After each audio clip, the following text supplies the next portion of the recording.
നമസ്കാരം. ഗ്ലോബൽ വേൾഡിന്റെ പുതിയ എപ്പിസോഡിലേക്ക് എല്ലാവർക്കും സ്വാഗതം. കഴിഞ്ഞ ഡിസംബറിലും യുകെയിലുള്ള മലയാളികളുടെ മനസ്സിൽ ഇടുത്തി കോരിയിട്ടുണ്ട് കുറേ അധികം ന്യൂസുകൾ വന്നിട്ടുണ്ടായിരുന്നു. അതായത് കെയർ വർക്കേഴ്സിന് അവരുടെ ഡിപ്പെൻഡൻസിനെ കൊണ്ടുവരാൻ പറ്റത്തില്ലെന്നും, അതേപോലെ സ്കിൽഡ് വർക്കർ വിസയുടെ ത്രഷോൾഡ് വർദ്ധിപ്പിക്കുകയാണെന്നും, അതുപോലെ സ്കിൽ ഷോർട്ടേജ് ലിസ്റ്റിലുള്ള ആളുകൾക്ക് പഴയ പോലെ 20% കട്ട് കിട്ടത്തില്ലെന്നുള്ള ഒരുപാട് പുതിയ നിയമങ്ങൾ ഇമിഗ്രേഷൻ കട്ട് ചെയ്യാൻ വേണ്ടി ഗവൺമെൻറ് കൊണ്ടുവന്നിട്ടുണ്ടായിരുന്നു. എന്നാൽ ആ നിയമങ്ങളൊന്നും എന്ന് മുതൽ നിലവിൽ വരുമെന്ന് പറഞ്ഞിട്ടില്ലായിരുന്നു. എന്നാൽ അതിൻ്റെ ഡേറ്റ്സ് ഇപ്പോൾ UK ഗവൺമെൻറ് പബ്ലിഷ് ചെയ്തിട്ടുണ്ട്. സോ എന്തൊക്കെ നിയമമാറ്റങ്ങളാണ് വരുന്നതെന്നും അത് എന്നൊക്കെയാണ് വരുന്നതെന്നും ഡീറ്റെയിൽ ആയിട്ടാണ് ഇന്നത്തെ വീഡിയോ പരിശോധിക്കുന്നത്. അപ്പോൾ വീഡിയോയിലേക്ക് എല്ലാവർക്കും സ്വാഗതം. വീഡിയോ സ്റ്റാർട്ട് ചെയ്യുന്നതിന് മുമ്പ് വളരെ ചെറിയ റിക്വസ്റ്റ് ഉണ്ട്. നിങ്ങൾ ആദ്യം വേണ്ട വീഡിയോ കാണുന്നുണ്ടെങ്കിൽ ദയവായി ചാനൽ സബ്സ്ക്രൈബ് ചെയ്യുക. ഒപ്പം ഞാൻ ഇതുപോലത്തെ ഇൻഫോർമേറ്റീവ് ആയിട്ടുള്ള കണ്ടൻസ് ഒന്നും മിസ്സായിരിക്കാൻ തൊട്ടടുത്തുള്ള ബെല്ലൈക്കൺ പ്രസ് ചെയ്യാൻ മറക്കരുത്. നമുക്ക് നേരെ വീഡിയോയിലേക്ക് കടക്കാം. പ്രധാനപ്പെട്ട 4 അപ്ഡേറ്റുകളാണ് ഇന്ന് പറയാനുള്ളത്. 2 പ്രധാനപ്പെട്ട മാറ്റങ്ങൾ മാർച്ചിലും മറ്റ് 2 പ്രധാനപ്പെട്ട അപ്ഡേറ്റുകൾ ഏപ്രിലുമാണ് UK ഗവൺമെൻറ് കൊണ്ടുവരാൻ തീരുമാനിച്ചിരിക്കുന്നത്. അപ്പോൾ ഒന്നാമത്തെ പ്രധാനപ്പെട്ട മാറ്റം എന്ന് പറയുന്നത് കെയർ വർക്കേഴ്സിന് അവരുടെ ഡിപ്പെൻഡൻസിനെ കൊണ്ടുവരാൻ സാധിക്കത്തില്ല എന്നുള്ള മാറ്റമാണ്. അത് 11 മാർച്ച് 2024 മുതൽ COS കിട്ടുന്ന ആളുകൾക്ക് പുതിയതായിട്ട് കെയർ വിസ എടുക്കുന്നത് 11 മാർച്ചിന് ശേഷം അന്ന് മുതലോ അതിന് ശേഷമോ കെയർ വിസ എടുക്കുന്ന ആളുകൾക്ക് അവരുടെ ഡിപ്പെൻഡൻസിനെ UKയിലേക്ക് കൊണ്ടുവരാൻ സാധിക്കത്തില്ല. അല്ലെങ്കിൽ കറൻ്റ്ലി സ്റ്റുഡൻറ്റ് വിസയിലോ ഡിപ്പെൻഡൻറ്റ് വിസയിലോ ഉള്ള ആളുകളാണെങ്കിലും അവരുടെ ഡിപ്പെൻഡൻസിന് കൂടെ അപ്ലൈ ചെയ്യാൻ പറ്റത്തില്ല എന്നുള്ള നിയമം 11 മാർച്ച് മുതൽ ബാധകമായിരിക്കും.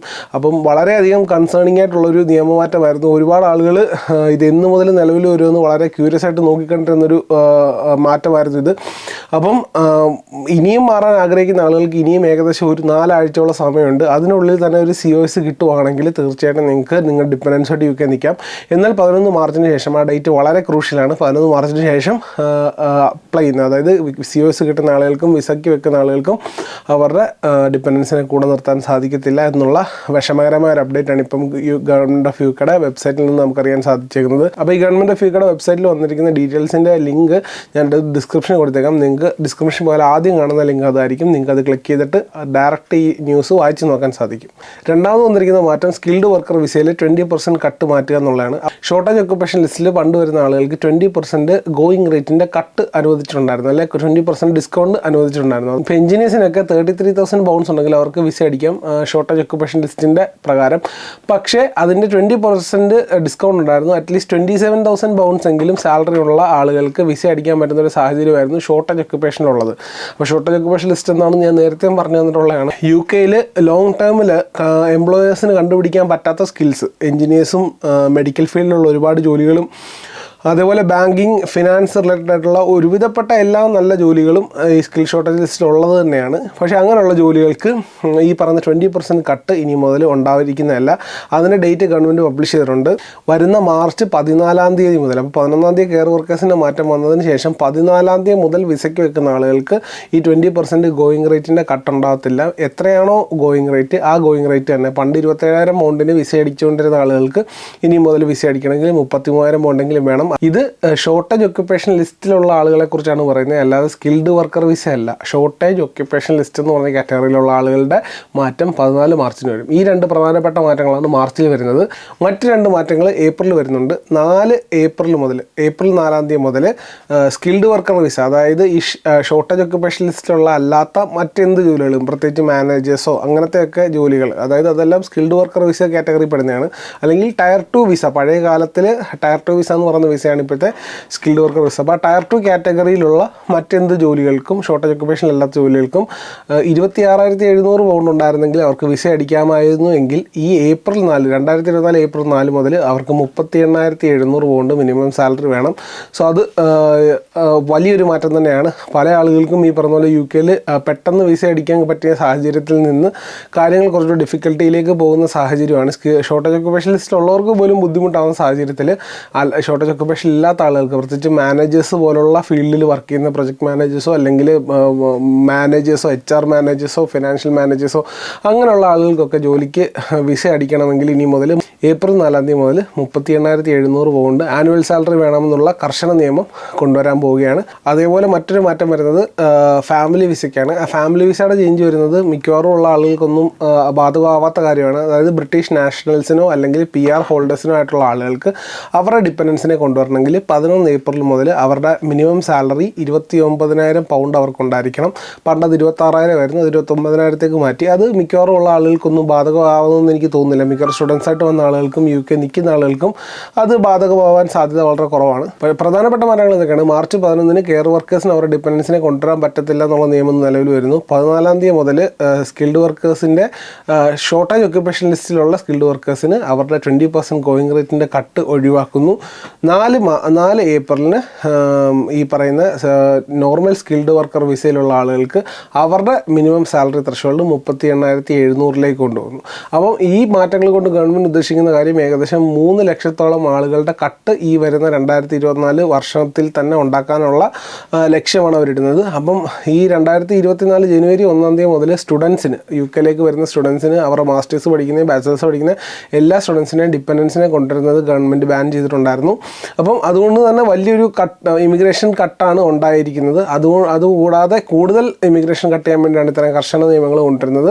പ്രത്യേകിച്ചും ഇലക്ഷൻ മുന്നിൽ കണ്ടുകൊണ്ടാണ് ഈ നിയമങ്ങൾ വന്നിരിക്കുന്നത്. പിന്നെ മറ്റൊരു പ്രധാനപ്പെട്ട അപ്ഡേറ്റ് വന്നിരിക്കുന്നത് ഇമിഗ്രേഷൻ ഹെൽത്ത് സർചാർജ് അതിൻ്റെ പ്രൈസ് കൂട്ടിയിട്ടുണ്ട്.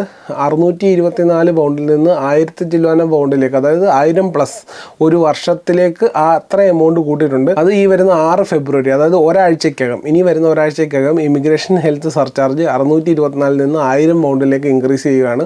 അപ്പം PSW ഒക്കെ അപ്ലൈ ചെയ്യുന്ന സ്റ്റുഡൻസിന് നേരത്തെ അയച്ച സർചാർജ് ഏകദേശം 1200 to 1250 പൗണ്ട് വന്നിരുന്ന സ്ഥാനത്ത് ഹെൽത്ത് സർചാർജ് തന്നെ 2000 മുകളിലേക്കും, പിന്നെ വിസ ആപ്ലിക്കേഷൻ ഫീസിന് ഏകദേശം 700 പൗണ്ട്, ഏകദേശം 2000 പൗണ്ടിന് PSW അപ്ലൈ ചെയ്തുകൊണ്ടിരുന്ന സ്റ്റുഡൻസിന് ഇപ്പം എല്ലാം കൂടെ 2700-നും 2800-നും ഇടയ്ക്കുള്ളൊരു എമൗണ്ട് 2800+ പോകാനുള്ള സാധ്യതയല്ല അങ്ങനെയാണ് പുതിയ സാഹചര്യം. അപ്പോൾ അതുകൊണ്ട് തന്നെ അത് തീർച്ചയായിട്ടും മനസ്സിലാക്കിയിരിക്കാം.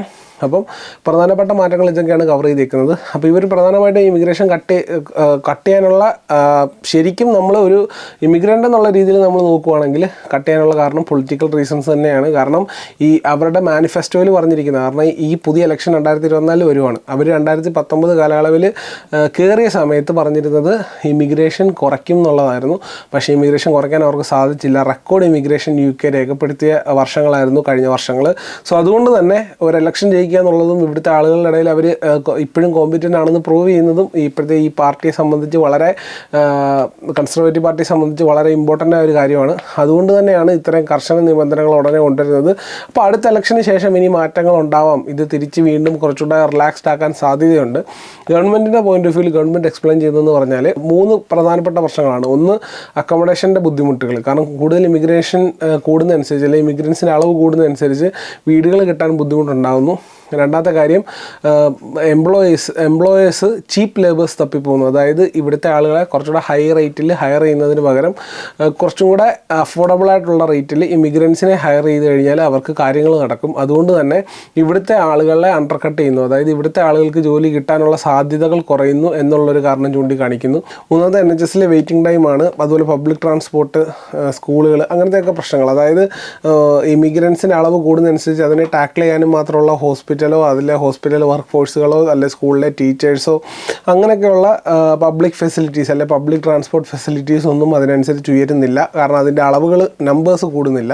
അപ്പോൾ അത്തരം കൂടുതൽ ആളുകളെ അക്കോമഡേറ്റ് ചെയ്യാൻ പറ്റാത്തൊരു സാഹചര്യം UK വരുന്നതുകൊണ്ട് തന്നെ ഇമിഗ്രേഷൻ്റെ നമ്പർ കുറയ്ക്കുക എന്നുള്ളത് ഇവിടുത്തെ ഒരു സോഷ്യൽ എക്കണോമിക് സിറ്റുവേഷൻ ഒന്ന് ബെറ്റർ ആക്കാൻ വേണ്ടി അവർക്ക് ആവശ്യമാണെന്ന് മനസ്സിലാക്കിയതിൻ്റെ പേരിലാണ് ഈ നിയമങ്ങൾ വരുന്നത്. ഈ നിയമങ്ങളെല്ലാം നിലവിൽ വരുന്നതോടുകൂടെ ഒരുപാട് ആളുകൾ UK നിന്ന് തിരിച്ചു പോകേണ്ട സാഹചര്യങ്ങൾ ഉറപ്പായിട്ട് നിലവിൽ വരുന്നൊരു സാഹചര്യം തന്നെയാണ് കാണുന്നത്. ശരിക്കും പഠിച്ചതിന് ശേഷം ഒരു ജോലി കണ്ടെത്താൻ കൃത്യമായ ആഗ്രഹമുള്ള ആളുകൾ മാത്രം ഇനി UK നിൽക്കുകയും പല ആളുകൾക്കും ഇനി ഇവിടുന്ന് തിരിച്ച് മറ്റൊരു രാജ്യം അല്ലെങ്കിൽ നാട്ടിലേക്കോ ഒക്കെ ഓരോ ഓപ്ഷൻ നോക്കേണ്ടതായ സാഹചര്യങ്ങളാണ് മുന്നോട്ട് വരുന്നത് എന്ന് പറയാതിരിക്കാൻ വയ്യ.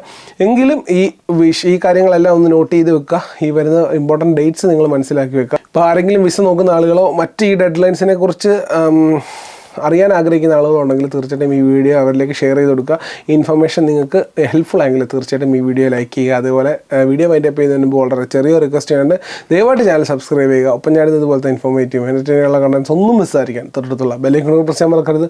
നമുക്ക് ഇനിയൊരു വീഡിയോയിലാണ് വരെ. Good bye.